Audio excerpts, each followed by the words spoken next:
Hello. Hello, Miss Paige. Hello. How are you? I'm good. Getting removed. We are I'm loving fantastic. this. I'm loving that shirt. I'm feeling the background, everything. Thank you. My partner makes tie-dye shirts and they're so fun. Like he's a banjoist in what he does. And he made banjo ones. Oh my God, that's so cool. I love this. I feels like I'm in a massage parlor in your room. The bedroom was the vibe of camping. We were like, how can we make it feel like camping? And that's what we did.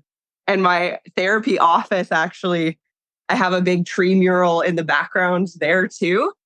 And I love it so much. People are always commenting. They're like, I feel like I come into this office and there's like, we're just chilling on a patio. It's like, that was the vibe. I'm loving it. I'm like, I can hear rain. I don't know if it's raining, but I'm like, ooh, the rain, the smell of the forest. Mm-hmm. Don't you see the campfire in the corner? I saw the smoke coming up. We're good. Right?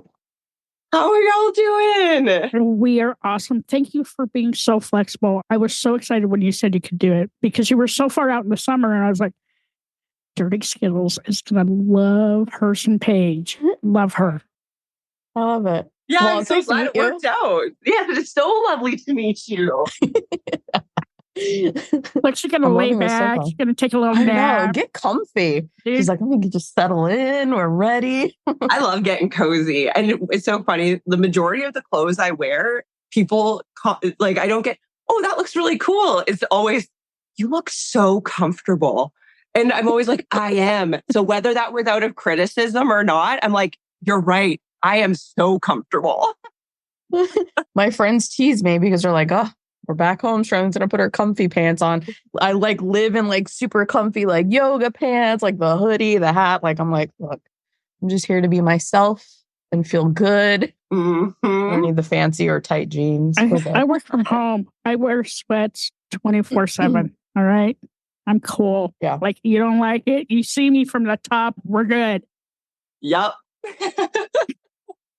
You would have been so excited. We went and saw Wanda Sykes last night in Rochester. How was that? Oh my God. She was so funny. But I'm so exhausted because it's 2 hours away. So we drove up last night, stayed, drove home. I left there at 6:30 this morning. We got home. Skittles, what time did I text you? I think we got home at 9. And then we record all day. So I've had 4 coffees, a Coke, and now I'm having some water because I had the shakes. So we're good. You're wired up. You're ready to go. Not the best self-care, but you know what? In the moment, I'm good. It's so good when we can do these different activities that are outside of our norm. That is so fulfilling for our mental health. But then also it's but now I don't get as much sleep or some of our other routine stuff, but it's doing it for the fun. Yeah, need it sometimes. We shake things up. We do. So do you want to do the intro or do you want me to do it? Go for it. You're on a roll.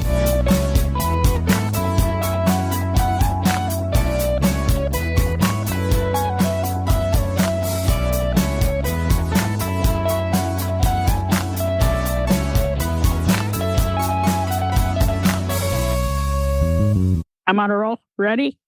Ready. 3, 2, 1. Welcome back to another episode of Shit That Goes On in Our Heads. Today we have an amazing guest, Paige. Welcome, Paige. And amazing partner in crime, Dirty Skittles. Woohoo! We need a track.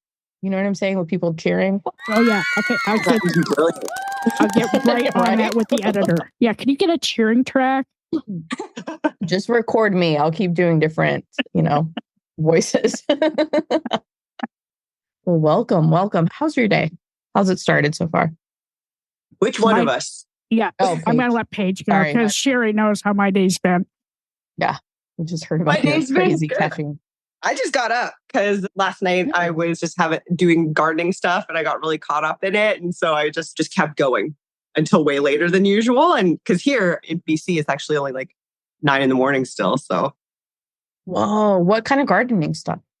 Oh, I was just planting all of like the things that I'm trying to get for like seedlings for my balcony. So this year I decided I'm going to go all out and get lots of little veggies and like lavender and tons of different little bits and pieces out there. So I have I have a hutch inside of my house that we've turned into a greenhouse as well.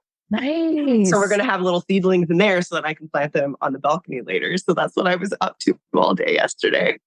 That's really cool. My son's school today for Earth, like they're calling the Earth Day thing. We got to go, they have a garden and he's in kindergarten.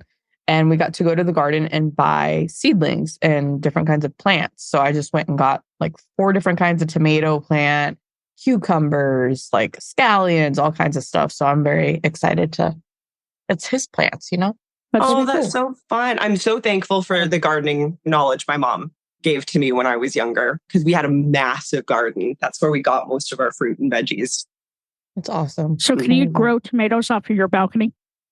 So my balcony is super duper windy, so the poor tomatoes get tossed a little bit too much.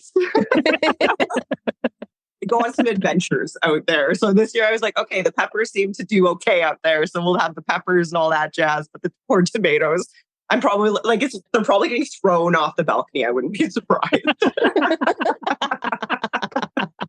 Can you imagine walking by and then all of a sudden like a tomato? It just reminds me of like that movie, like, or the TV series of Looney Tunes, and when everybody didn't like something or didn't think it was funny, they throw tomatoes. And like, could you imagine walking by and being like, I thought it was hilarious. The universe is just tossing tomatoes. I'm so excited that you're here, Paige. When we connected about a month ago, just your journey and just everything you're doing for the community. And tell us about you. Tell us about, your life. Yeah, my life is surrounded around like mental health and well-being, not only for the other people, but for myself too. I have been in this, or I was a psych nurse since 2009. And actually just officially this month, I am no longer a nurse. I was able to remove that off of the resume, and I'm no longer a registered nurse, but I am a clinical counselor. And that journey started in 2019 when I decided to go back to school, which I never thought I was going to do. I was like, I'm going to be a psych nurse for life. And then suddenly I realized the healthcare system was really stressful. Shocker. I went back to school in 2019. So pre-pandemic shenanigans. So I already knew I was planning on exiting at the time. And it's only become more and more of a hostile work environment over the years. Wow.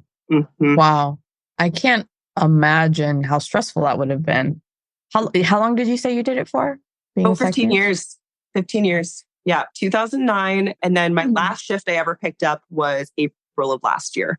And so of April 2023 was the last shift I've picked up. So it shifted and changed in ways that I never thought it was going to happen. Being a nurse was a sustainable career previously. And nowadays, you're not seeing a lot of people nursing to retirement. It's nursing, getting a side hustle, and then completely separating and severing that tie. Yeah. What drove you to that industry? Yeah. What got me into the industry was I was one of like the rebel kids. I was like one of the outcast kids. And I grew up in a very small town of like 800 people.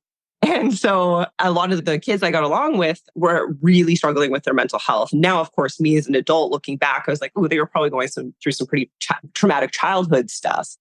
And they were in and out of hospitals, and they would be complaining about their psych nurses, saying how much of a BITCHs they were.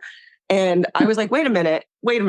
I don't have to become a doctor to work with people with their mental health. That's dope. And so as of grade 9, I knew I wanted to be a psych nurse because my friends were in and out. Wow. I wanted to be the cool psych nurse and the one who made people actually feel happy, not feel controlled. Wow. Kudos to you. So when you first started that journey, was it rewarding? Like, were you like, oh, this is exactly where I want to be? Wow. So from 9 years old, you get there and you're like, this is it. Can I ask you questions about it? Absolutely. Okay? Yeah, it was grade 9. It was grade 9 when I went into it. Yeah. That makes more sense. I'm like, damn, at 9 years old? Like, holy shit. At 9, I was so convinced I was going to be a famous rock star, which I've had different times of doing music in my life, but I didn't ever hit stardom. So, but yeah, for sure, ask questions. What I wanted to get to, right? So you start this industry. What was your day-to-day like?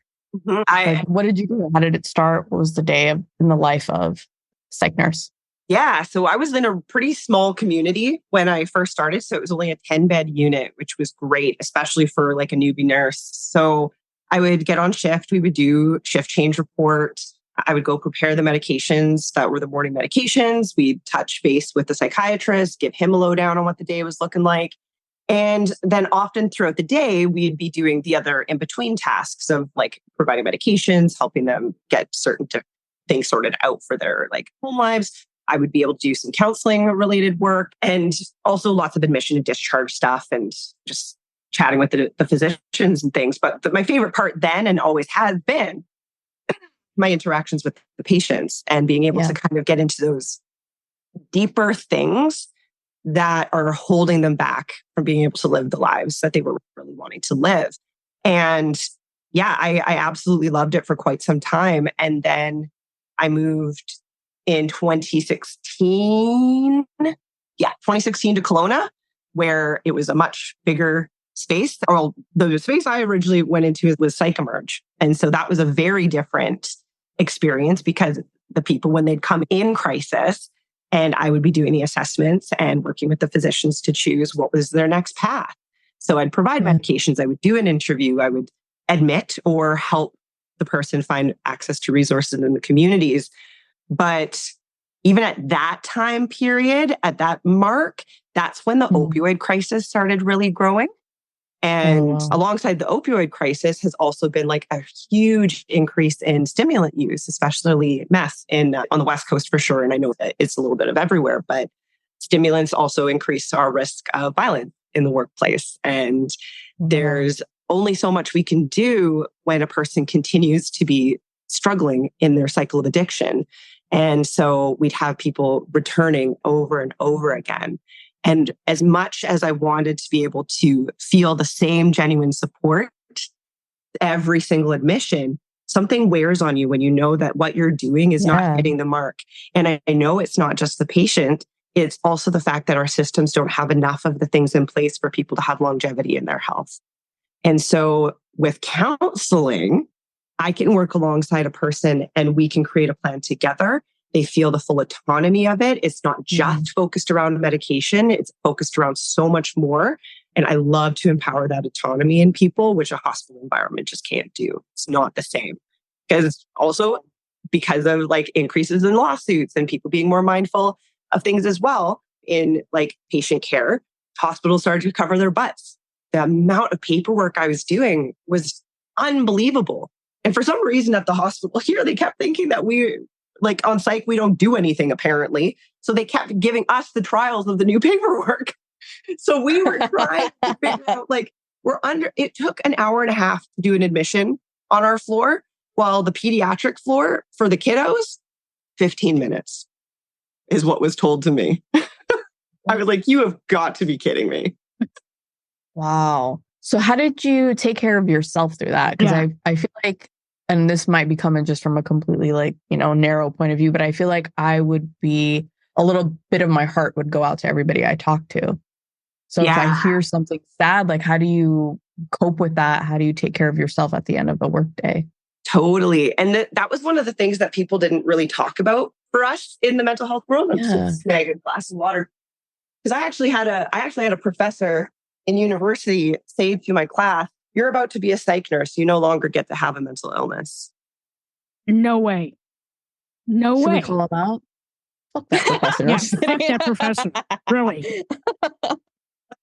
It's probably a good thing I love the reaction on your faces of clear, like, what? Yeah. Yeah. You don't become a robot. Like you're not programmed now to never have feelings and emotions and thoughts. That's crazy. So I just thought you just don't feel, and if you did feel that there was something wrong with you. And so that for me was a very telling sign of what the culture of healthcare really truly can have and hold, is that we are expected to be professionals always. Even in our contracts that we sign, most hospitals have something in their contract that is aligned with, you can't shit talk them. And you can't, and you always have to show up for your profession. And that's the same with a lot of our regulatory bodies too. We have to put on the persona of a professional all of the time, inside of work and outside of work. And as much as I agree with maintaining like respect for the career, I do not agree that we suddenly become inhuman. Right. It reminds me of like a very militant point of view, right? Like you are this thing now and you can't have emotions and you can't like... And you are a robot and you will do as I say and not as I do. Yeah, and just forget about yourself. Yeah. Caregivers, but we're not allowed to care. Right. Not about yourself, at least. Never about yourself. Definitely not about us. No, we have to be self-sacrificing for life. Right. How frustrating. Oh my gosh. To answer your original question, I did not take care of myself. Yeah. I didn't think I was supposed to. And when did you start taking care of yourself? As soon as you left the profession? It was actually in 2020 when I had a workplace mental health injury and went off work for 10 months. I had a moment where it was a shift that I was feeling good about. It was beginning of January. I was on with 2 other badass nurses, stepped into the shift. And I just had this one patient interaction for a really prolonged period of time. And it actually, something switched in my brain where my fight or flight was activated to a point that I'd never experienced. And looking back, I don't actually think I'd ever experienced anger. I think anger was an emotion that I had shoved very deeply down that I wasn't allowed to have. I wasn't allowed to get upset. I'm like a sugar and spice and everything nice because I'm a girl. And so there was this inner dialogue of like, we're not angry people, like those kinds of things. And did I know it at the time? No, because I didn't listen to my inner world before. I very much ignored it.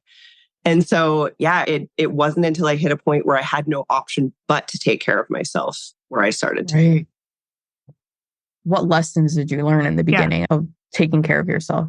Oh, that it is, if you don't know that you're allowed to feel better, if you don't know that you're allowed to take care of yourself, there is a whole heck of a lot of shame and guilt that comes along with taking care of yourself. Yeah. That was the biggest thing that I learned right there. I knew I couldn't function. I couldn't even think about mental health. I couldn't talk about it, couldn't think about it, couldn't even mention the hospital without going into a panic attack. I was completely debilitated by my mental health. I had extremely high symptoms of PTSD at that time.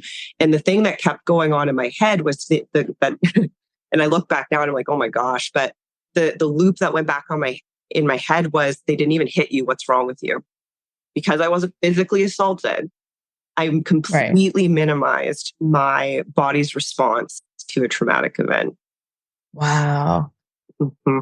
And so after that, did you go into therapy for yourself? Yes. So I'd already been seeing a therapist. I guess that was one of my elements of self-care was that I did start seeing a therapist, I think a year before that incident, because I knew I didn't feel good. I didn't know what I needed, but I just thought maybe I just need a career change. So that's why I was like, oh, let's go back to school. It'll be dope.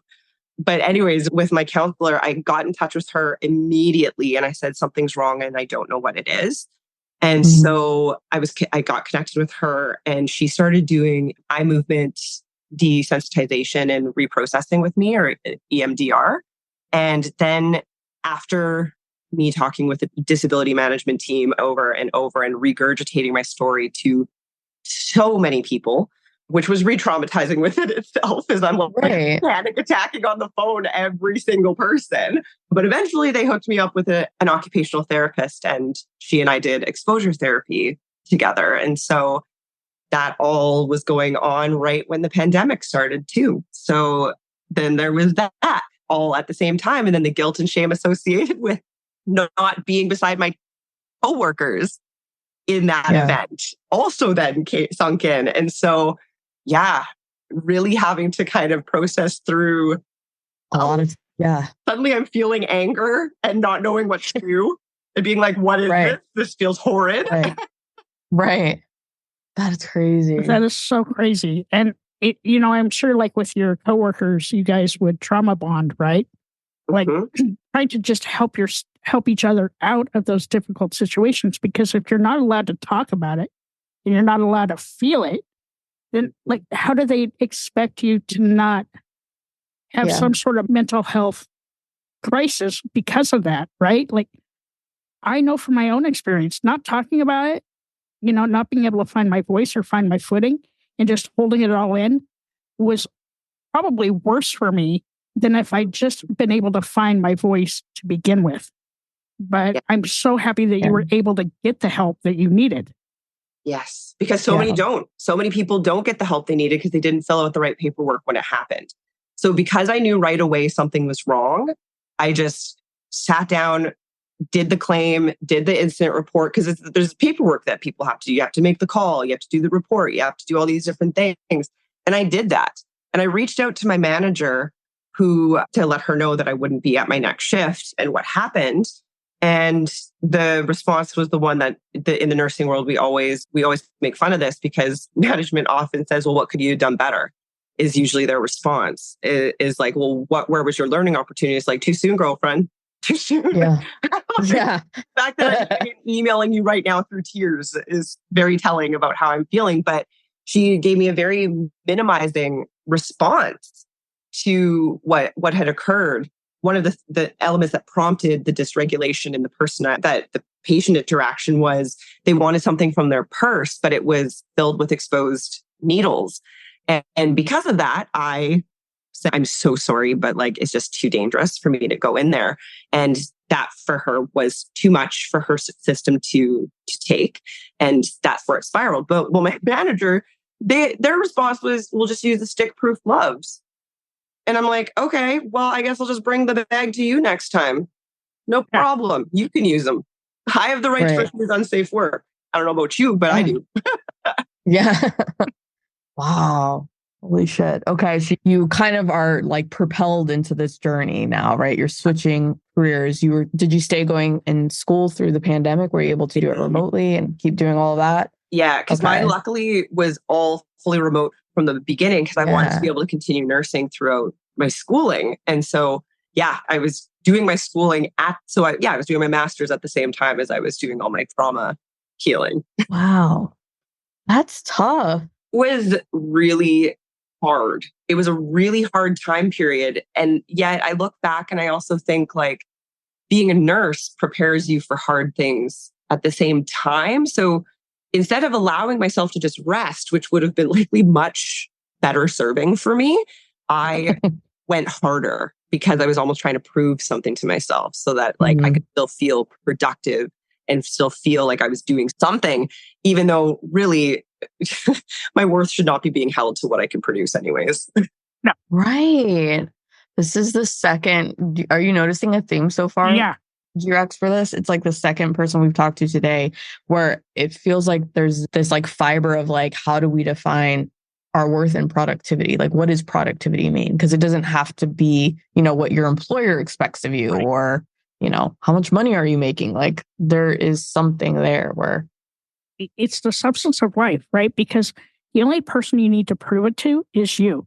You don't need to be out there proving it to somebody else. As long as you're feeling better inside, that you're a good person, that you belong to society, that you're doing stuff that makes you happy. That's all that should really matter, right? Like those outside forces shouldn't really affect how you live your day-to-day life. Okay, I'm going to preface this, right? Probably should have learned this before I was 60, but I'm going to tell you between the time that I was 59, the very next day I turned 60. When I turned 60, I was like, I don't fucking care. I don't care what people think about me, right? And so for our listeners, like, do shit that makes you happy, not somebody else, right? Do it for you. And don't wait until you're 60 to figure that out. Because if I'd figured that out in my 40s, I'd probably be in a different place in my life. But, I'm really happy, Paige, that you were able to do that for you, right? Because workplaces can be so hard on you, right? And they can take so much life out of you. And people don't realize how hostile those environments can be. And it's not just in the nursing field. It is across the board in every type of work experience. And I think that people don't realize that, there's help out there that you can get. And there's not just one type of therapy. Like Dirty Skills likes to call it, speed date your therapist. Speed date. Oh, brilliant. Yeah. Ask the important shit up front before. I mean, for me, I went to 3 therapists. The third one was the one that it made sense. It worked. But the very first one I went to, I remember just being like too shy. Like I thought, oh, if I wasn't fulfilled or getting something out of it, it was me. There was something wrong with me. Like I'm just not ready for it, or whatever. And I put it on a pause. And then I went to the second one and I'm like, okay, I'm going to be more aggressive because I know kind of what you were saying, where I knew something was not right, but I didn't know what it was. So I needed to talk to somebody. So immediately the second one, I speed dated them. I'm like, okay, can you talk to me about this, that? And that's the way to do it, because they were upfront and honest. They were like, actually, no, that's not where I specialize. But, here's this other person. Maybe try reaching out to them. And boom, that was the one. I love her to death. But oh, that's so good that you knew to continue. Like, because it is so awful when we go to see someone that words, Paige. Sometimes it takes me a moment to organize them in there. When we're seeking support, we're in such a vulnerable position because we're not often looking for counselors or mental health support when we're feeling great. It's not usually our go-to. And so there's that's the level of vulnerability. And I feel like there's this idea that every therapist knows how to treat and support everything that comes through their doors. And I have quite a diverse range of what I can work with because of my psych nursing background. So I'm incredibly grateful. But there are so many areas of specialization that exist, and finding the right match for you can be such a personality related thing as well. Because if I don't vibe with their personality, if their personality doesn't make me feel safe enough to be vulnerable, even if it's just awkwardness within itself, is something saying something's not matching up here. Right. It's just an emotion being like, I feel uncomfortable. And if their space doesn't make you feel comfortable, or their personality doesn't just bring that auto comfort, then it's going to be so much harder. You're not going to be able to dive deeper into that stuff because your body's saying no. Yeah, that's exactly right. That first therapist, I didn't feel comfortable. And I think it related to not feeling safe. So I just remember them giving a bunch of paperwork, like, oh, here's this paper. It'll help you get through that. And I'm like, okay, whatever. But it didn't stick. It was the last one. I felt safe. I felt comfortable. We meshed like our personalities. And I was able to be myself and be vulnerable and be open. And the greatest thing ever. Yeah. And like with me, like my first therapist, like she just wanted me to go to a bunch of groups. Okay. I don't want to be in a group session, right?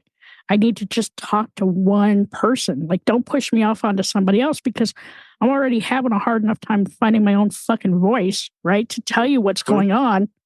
Yeah.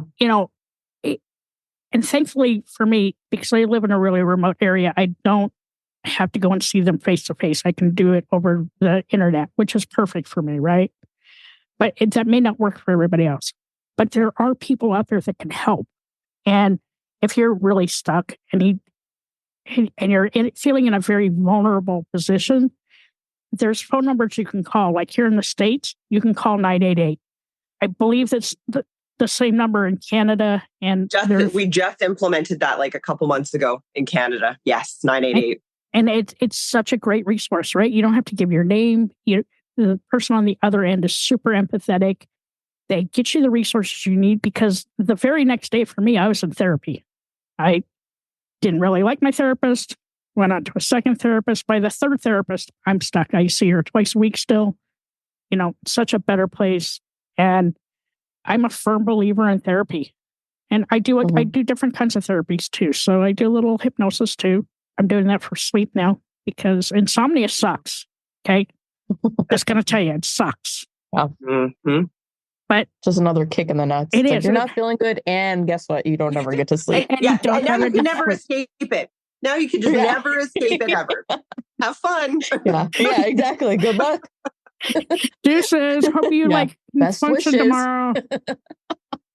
Oh my goodness. Okay. So you transition into this first, one thing I don't want to forget to say, kudos to you, right? Because you had this career.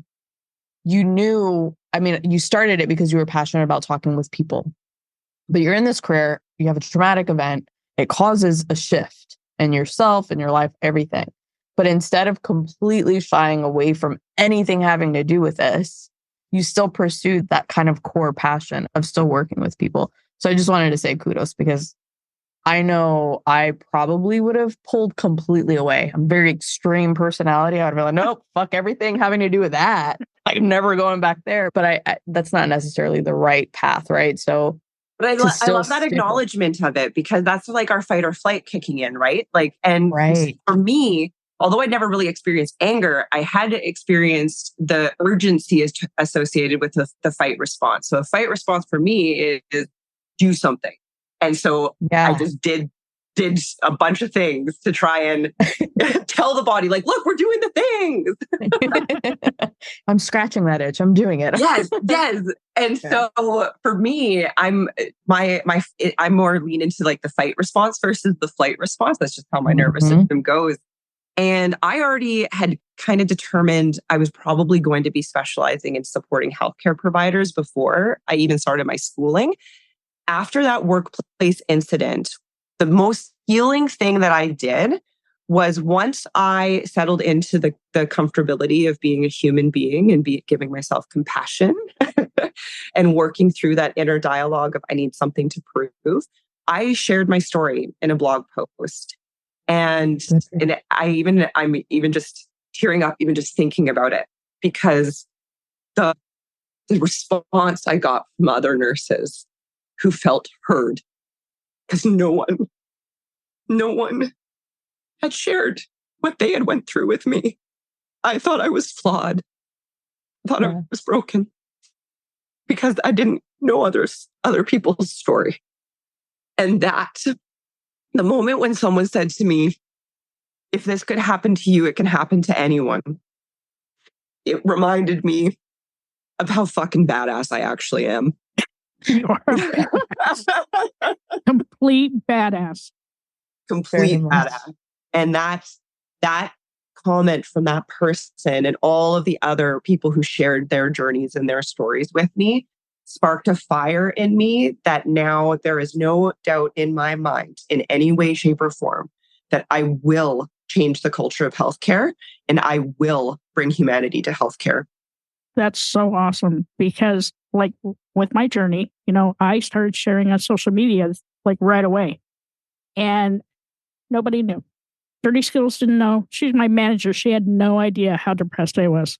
But as soon as I started sharing my story, people thanked me, because now they didn't feel so alone and so terrified in their own journey. And that's really how the whole podcast came together, right? It's because we wanted to share those stories and give people resources and maybe a little levity, and giving them a place to feel that they are heard and that they're seen.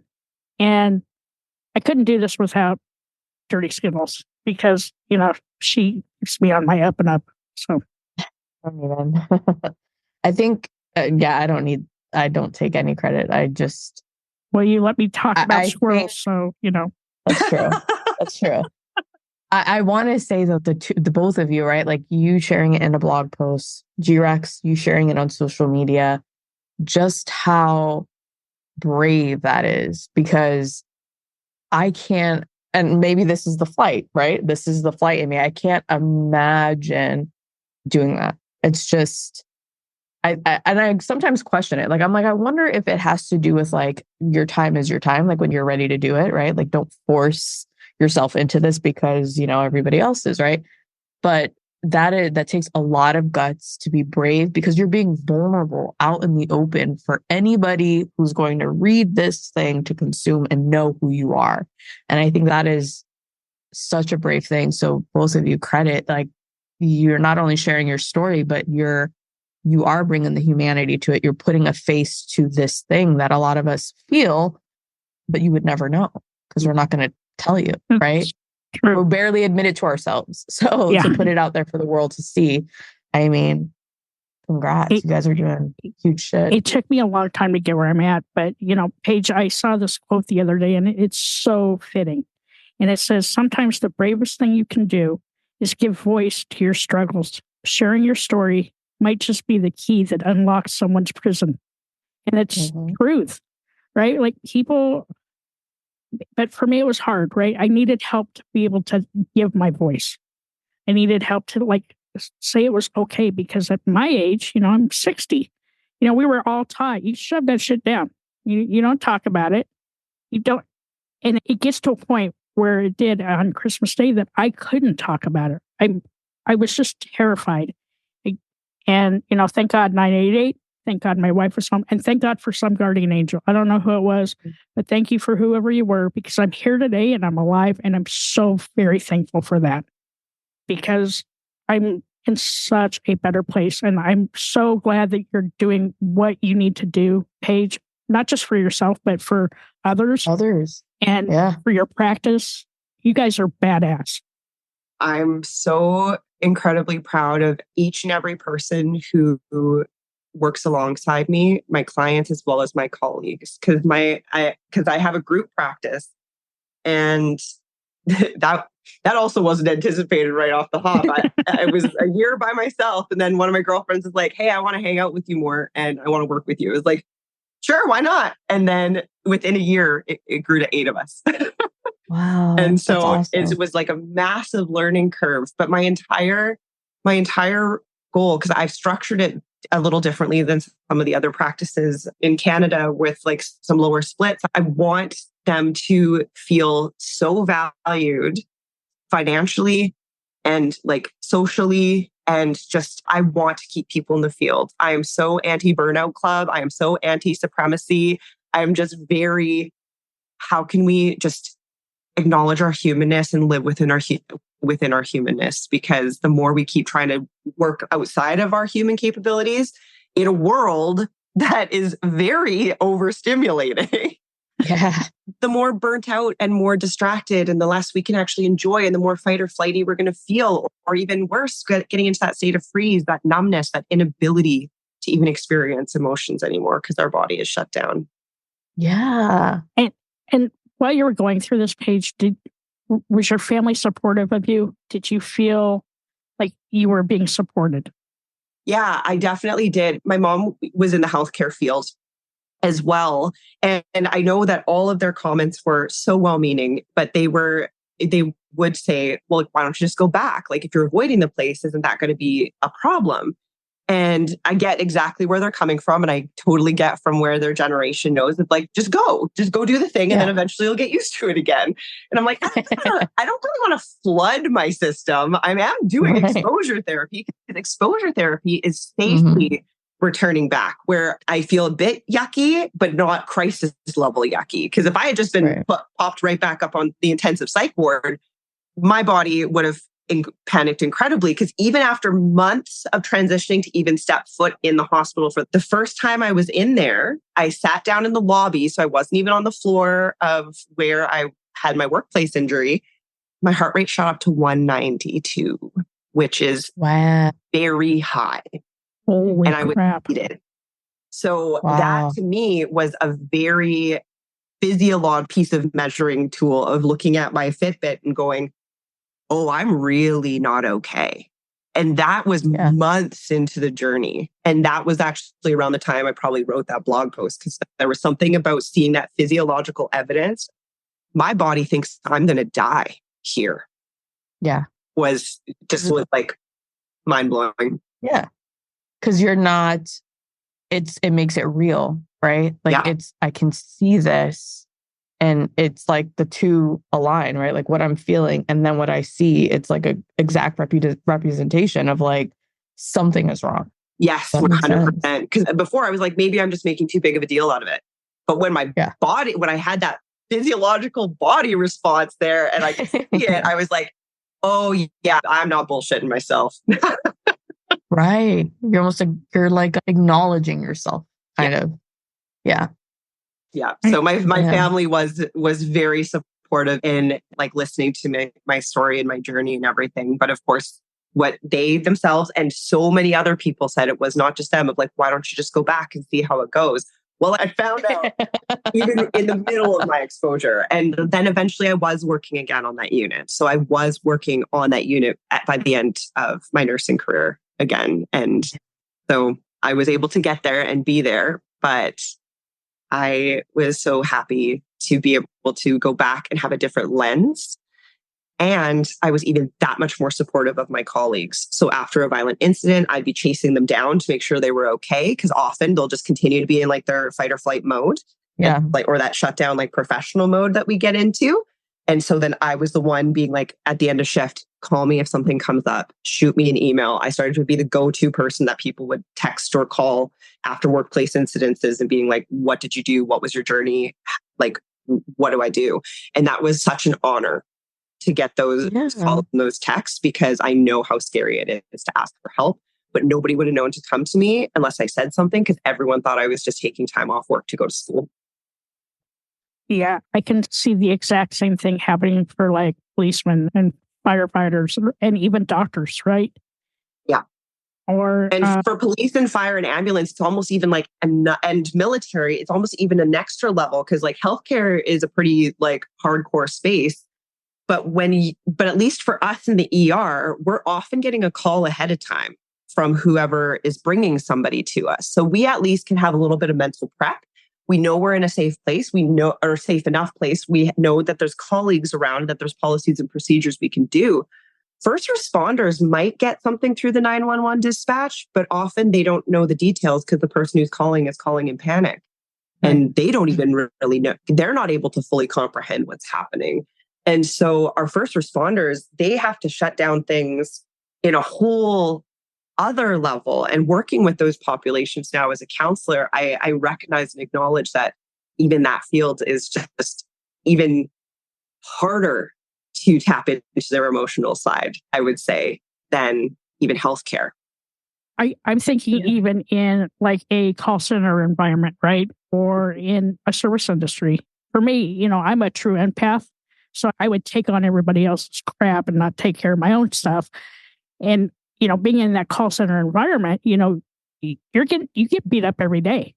Same in any like service industry or anything like that. And, now I have the tools and I can step back and, take a look at that. But I don't think a lot of companies give people those tools, right? To figure out you're in that fight or flight, you can't tell the customer to shut the F up on the phone. I mean, you want to, but you want to, but you're in the back of your head, like, I need my money and I need to be able to work and I want to tell this guy to shut the fuck up. But, we can't, and that's, I think as the world, the world's a scary place right now, right? And that we, not just as individuals, but like companies need to provide people with those tools, right? And not make them fucking pay for it, right? Give them a tool that they can use on a day-to-day basis, right? A stress ball is not going to fucking help. I'm going to tell you, right? I had a remember those like squeezy sand balls, right? Yeah. Like one day I got so mad at work. I squeezed it so hard, sand went all over the carpet. Like we need to do better. And companies need to acknowledge the importance of having an element of choice for their employees and the subcontractors that are at their company. Because if there's a policy that if someone starts screaming at you on the phone, we should have the absolute right to say, unfortunately, based on where this conversation is going, I can no longer continue unless you lower your voice. Yes. Because this is assault. This is verbally assaulting me.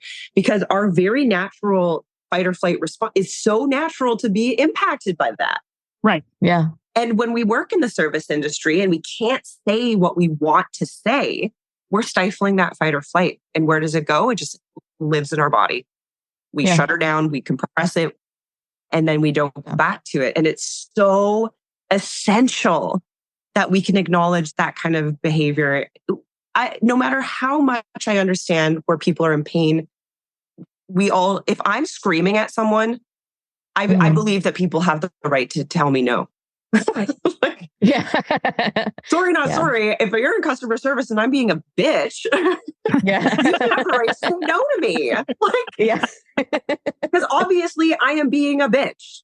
Like, if I'm mentally assaulting you, that's a problem. That's a me problem. Hey, I might be angry about something very validly, but that does not mean that I have the allowance to assault someone. Yeah. Yeah. We're still humans. We are. Every single one of us, we're still human. Yeah. Just a human with emotions and thoughts. And families and things that we love doing. And yeah. Oh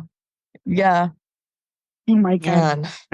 So my kind of final questions for you is, what do you do today to take care of yourself and acknowledge your emotions and go through whatever you need to go through? One of the most important things for my life that I keep noticing through different waves of when I'm like, oh, I took on too much. Now I need to kind of settle down. One of the most important things for my mental health is something called time affluence, that fluidity and flexibility of time, that ability to have days where I can do whatever I want to. Those days where I have the capability to just do like a completely spiritually reflective day where I can do like, I'm currently doing a course by Dr. Edith Eger. It's a self-help and development course. And she's my absolute idol. She's an incredible woman. If you've never heard of her, please look into her. She's a Holocaust survivor and now a psychologist. And so she, like, I absolutely love the prompts that she has. So being able to do different types of like wellness education, listening to certain podcasts, being able, and I do a lot of things. Like I have a list of all of these different things I could. I have a backpack that's an art backpack, for example. So if I'm feeling called to do something more creative, I can. That is easily accessible for me. That if I can journal, that's easily accessible for me. Or even breath work. I go to a free breath work every single Thursday morning with one of my girlfriends. And there's all of these different little bits and pieces that I add, and it just intuitively do what feels good. I need the time affluence to be able to do what intuitively feels good. Yeah. So you're taking the time, you're listening to yourself and doing what feels right. I love that. I have my fun questions, Rex, unless you want. You get to do it because I stumped you last time. I know. Okay. Paige, if you could go back to an earlier version of yourself and tell yourself a bit of advice, what would you say to yourself and how old are you when you go back? I would go back to age 14.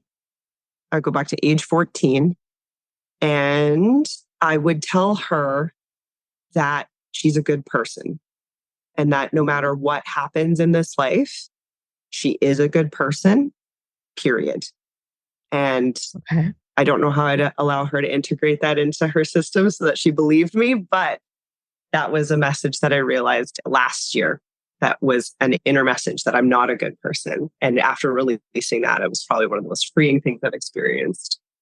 What do you think the 14-year-old version of yourself would ask you now? Oh, she would be like, do we still travel? And or do we travel? And I'd be like, no, girl, we're too broke because the economy sucks right now.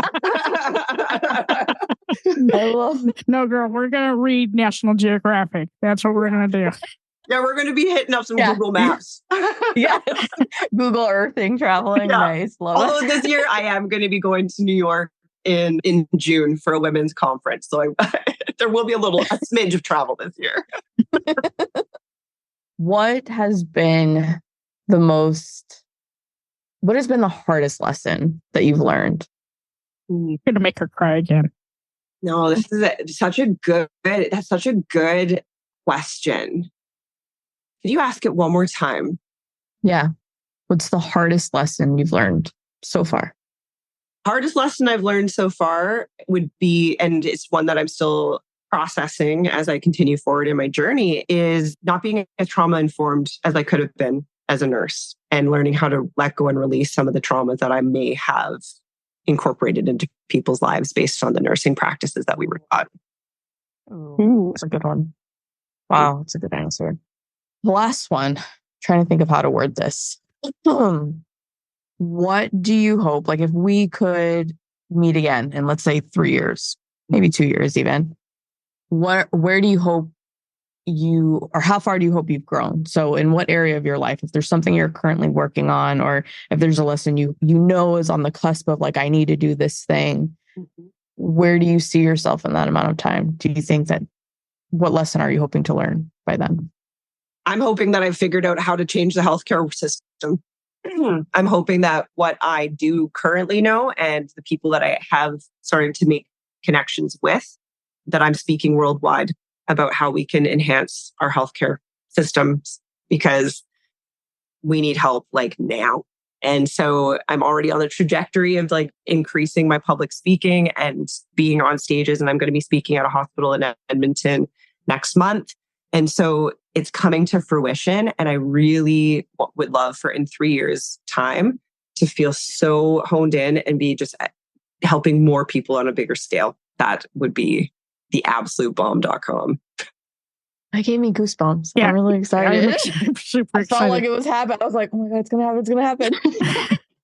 Yes. I was even on stage on Thursday. I was at a women's event here in Kelowna, many women, and I was doing laughter therapy on stage and running around, getting to be absolutely ludicrous and ridiculous and engaging with an audience. And it was probably one of the most profound stage performances I've ever had. And because of my stand-up comedy background and also being a musician and things, I've been on stage hundreds of times. That one took the cake. And I can only imagine it continuing to grow and enhance just more and more. Love that. So I have one question for you, Paige. What is a piece of advice that you could give to any of our listeners that are going through something similar to what you went through? Like, what is the one thing that they could do for themselves? Acknowledge your humanness. Okay. Learn about self-compassion. Go to selfcompassion.org and learn about self-compassion. Dr. Kristen Neff has incredible work that she has done.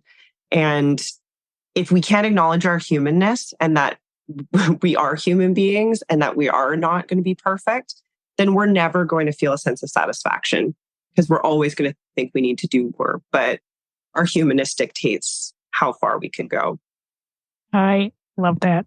Thank you. Thank you, Paige. Thank you. Oh my God, this was such a good session.